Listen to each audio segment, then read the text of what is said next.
Through the highs and lows you hear, you're giving me peace, yeah, yeah. And all I want to do is loving me, loving me, loving me, loving me, oh, loving me, loving me, loving me, yeah. And I never doubted, I trust the process, and I need to give up, I'll hold on, no one but you, so with me on my way, I just believe you will carry me, stepped in right on time, yeah, you lift me up, you did, you did, you did, you did, you've been so good with me, you've been so good, you've been so good. You've been so good. Hello, donc j'espère que tu as aimé ma nouvelle intro YouTube. Donc c'est un peu pour mettre de la joie, de la bonne humeur, de la foi, pour vraiment que tu puisses sentir la présence de Dieu et te dire que voilà, peu importe les combats, les persécutions, les circonstances qui t'environnent, Dieu est toujours avec toi, il marche avec toi et il veut t'encourager. Et c'est également ce que le Seigneur veut dire au peuple congolais, justement, pour ceux qui ne savent pas, voilà, il y a une guerre qui se passe et depuis quelques temps déjà, c'est juste qu'elle est mise sous silence, les réseaux sociaux en parlent, mais malheureusement les médias n'en parlent pas. Et j'aimerais parler de l'Afrique en général, c'est-à-dire pas simplement parler du Congo, mais de l'Afrique en général, de l'Europe également, parce que je pense que c'est pas caché en fait que beaucoup de richesses se trouvent en Afrique, et justement ça a attiré de la convoitise, et ça a attiré beaucoup En fait, il faut se dire que l'argent, l'amour de l'argent, elle est la racine de tous les maux. C'est ce que la Bible nous dit, c'est ce que la parole de Dieu nous dit. Et si le Seigneur nous met en garde contre les richesses de cette terre, eh bien c'est parce que même si l'or et l'argent lui appartiennent, on ne doit pas en faire une idole, on ne doit pas en faire notre Dieu. Justement, ça a mené à des guerres, à de la colonisation, à de l'esclavage, à toutes sortes de choses horribles en fait finalement, qui ont été permises bien sûr par le Seigneur, mais avec lesquelles Dieu n'était pas d'accord du tout. Donc j'aimerais vraiment qu'on puisse ensemble prier pour le Congo, mais avant ça je vais un peu parler, voilà, comme je vous ai dit, de l'Europe, de l'Afrique, etc. Et juste de la parole de Dieu, parce qu'en fait on a vraiment une leçon à tirer de tout ça. Ce qu'il faut savoir, c'est que voilà, l'Afrique est en quelque sorte le poumon de l'humanité et a en elle plein de richesses. Elle regorge de plein de richesses, et ça a attiré pas mal de convoitises, comme je disais. Et il y a un matériel qui est utilisé apparemment pour faire tous nos matériels technologiques, que ce soit les téléphones, les tablettes, les ordinateurs, le coltan en fait qui se trouve surtout au Congo.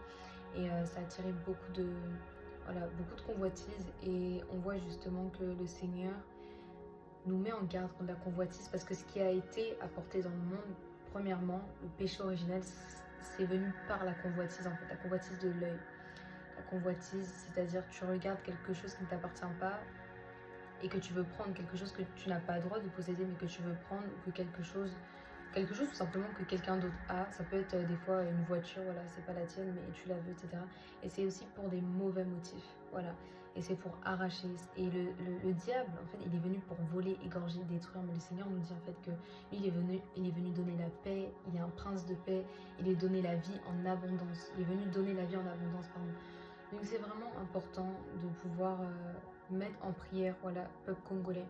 Également tous les pays d'Afrique qui vivent des injustices. On sait que l'Afrique est sur à peu près tout le continent avec la devise du franc CFA. Donc on sait que c'est pas une monnaie avantageuse, au contraire, et ça produit beaucoup de désavantages. Et justement, c'est le plan de l'ennemi en fait, de nous affaiblir, de nous rendre faibles, et de pouvoir nous maintenir en fait sous terre, même plusieurs pieds sous terre. Mais le Seigneur est venu donner la vie, il est venu restaurer, il est venu donner ce qu'on n'avait pas, il est venu re-rendre ce que le diable pouvait nous avoir volé. Et je crois pour le peuple d'Afrique, vraiment, le peuple africain, que le Seigneur va venger en fait la communauté africaine, et je sais qu'à la fin des temps, il y aura un retournement de situation. Plutôt, on est déjà à la fin des temps, mais je sais que en cette période que nous vivons, qui est appelée la fin des temps. On sait que vers la fin du monde, il y aura toutes sortes de choses qui vont se mettre en place et le Seigneur est au contrôle. S'il permet des fois que les personnes soient dans une période d'esclavage, c'est pour délivrer son peuple. On sait que le peuple d'Israël était esclave en Égypte, mais il l'a délivré, il l'a fait sortir par la mer Rouge, il a fait traverser sain et sauf en fait finalement. Et ils n'étaient pas en danger, mais au contraire, ils étaient protégés. Et le Seigneur nous dit dans le psaume 91, à travers de David, que celui qui repose sous l'abri du Très-Haut, à l'abri, voilà, sous l'aile en fait du Tout-Puissant, bah, il trouve un refuge en fait. Et on peut trouver ce refuge en Jésus. Et j'aimerais aussi parler de la spiritualité en Afrique, parce que c'est quand même un point important. En fait, en Afrique, il y a plusieurs spiritualités, souvent on peut venir parler des ancêtres, etc. Mais ce qu'on voit dans la Bible, vraiment ce qu'on voit dans la parole pure de Dieu, c'est que le seul vrai Dieu, c'est l'Éternel. C'est Alpha et Oméga, c'est Jéhovah, c'est Jésus.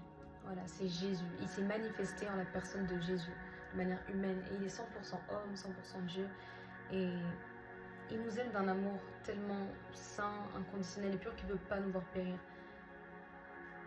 Il ne veut pas nous voir périr et on a juste à se donner à lui, on a juste à se repentir. Se repentir, c'est quoi? C'est changer d'attitude. C'est si tu étais dans cette direction, tu vas retourner dans la direction opposée complètement.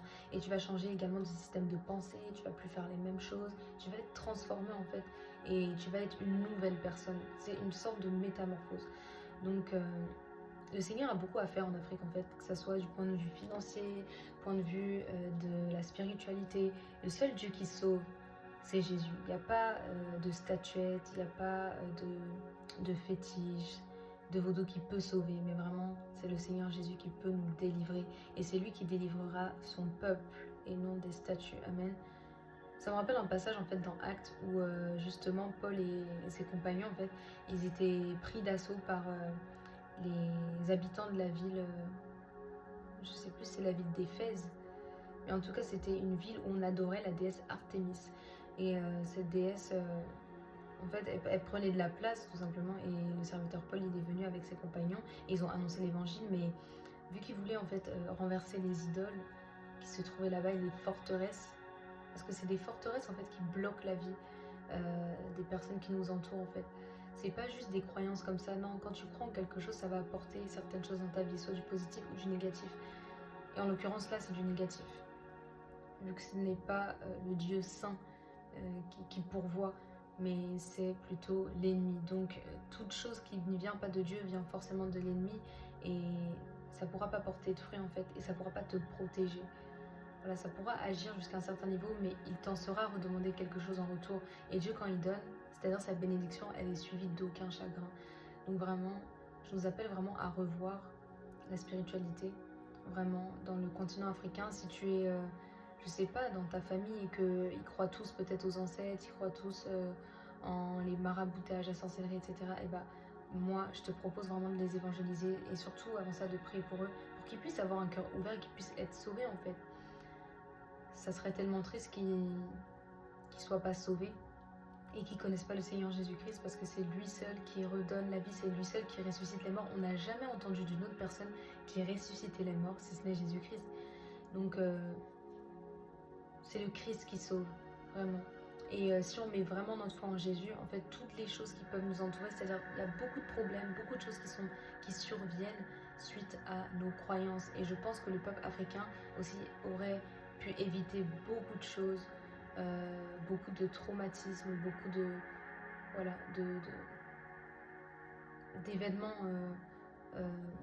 d'événements malheureux si la spiritualité, la foi était basée en Jésus-Christ.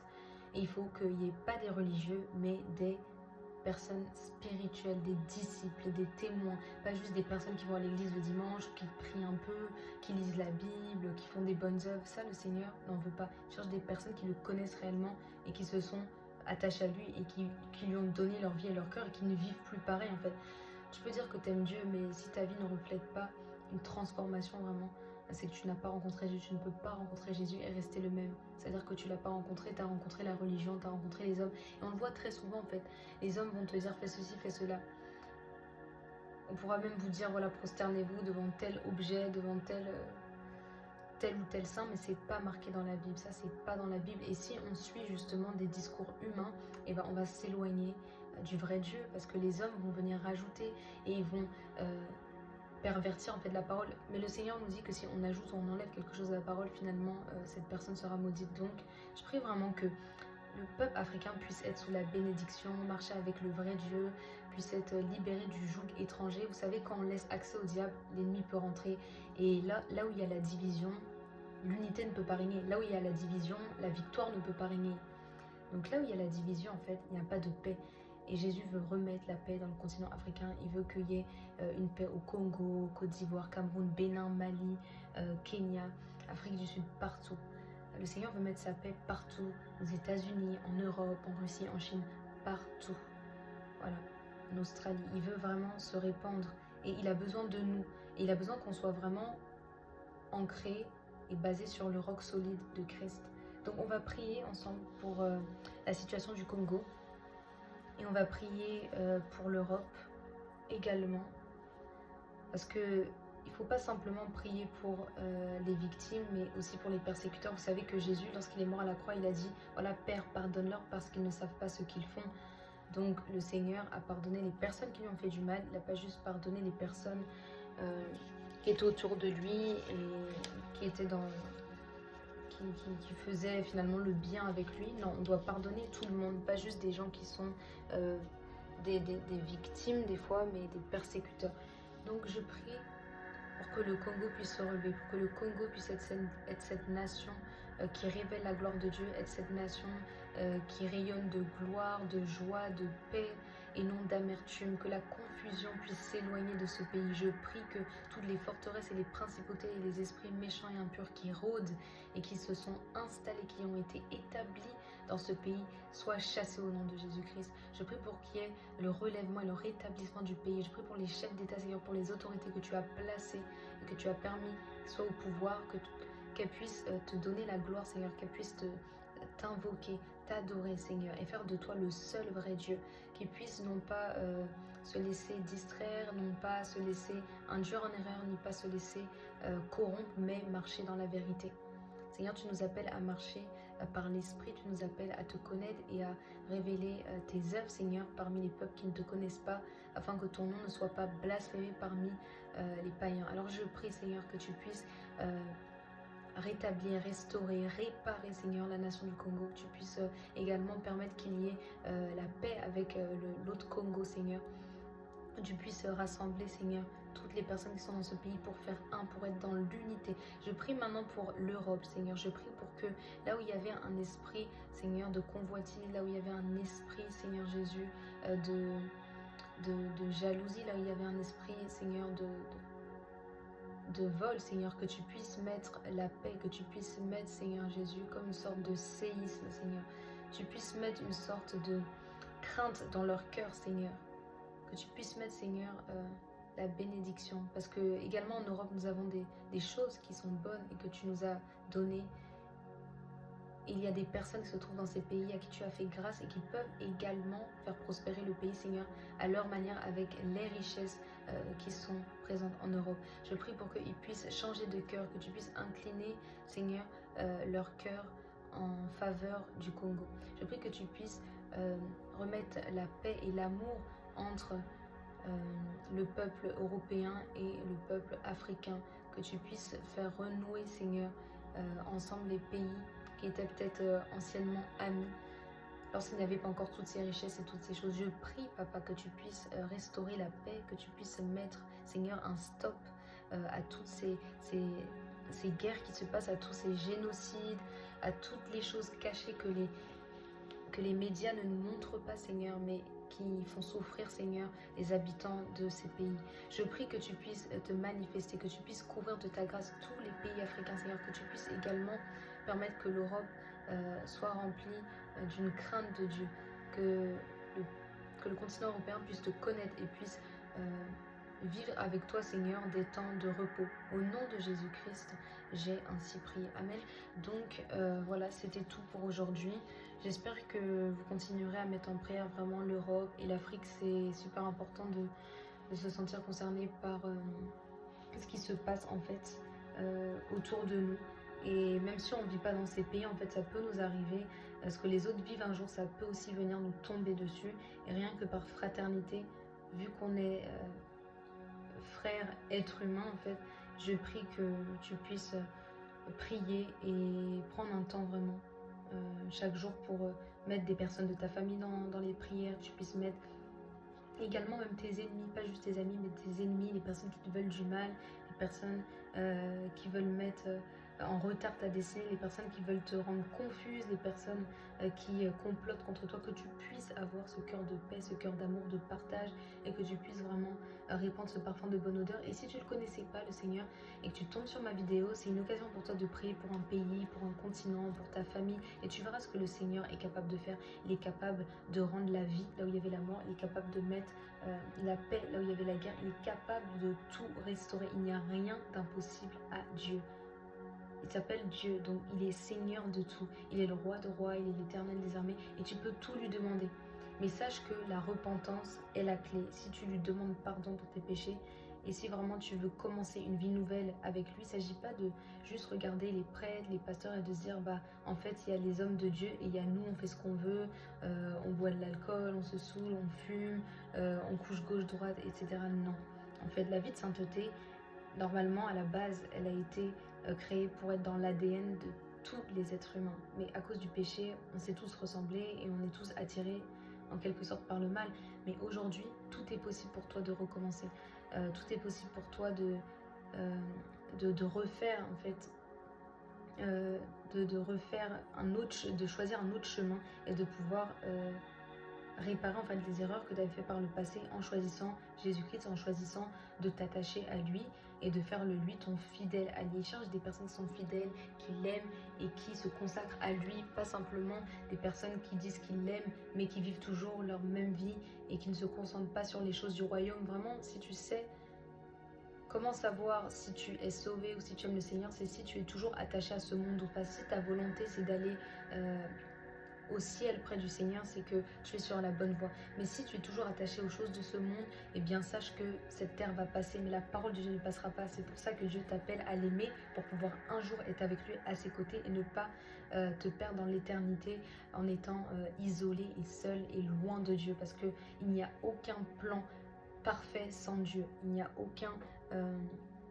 avenir ou futur rempli de paix sans la présence de Dieu. Tu dois vraiment pouvoir te rafraîchir dans la présence du Seigneur. Donc j'espère que cette vidéo t'a impacté ou t'a inspiré ou t'a tout simplement encouragé à prier pour certaines personnes, pour certaines choses.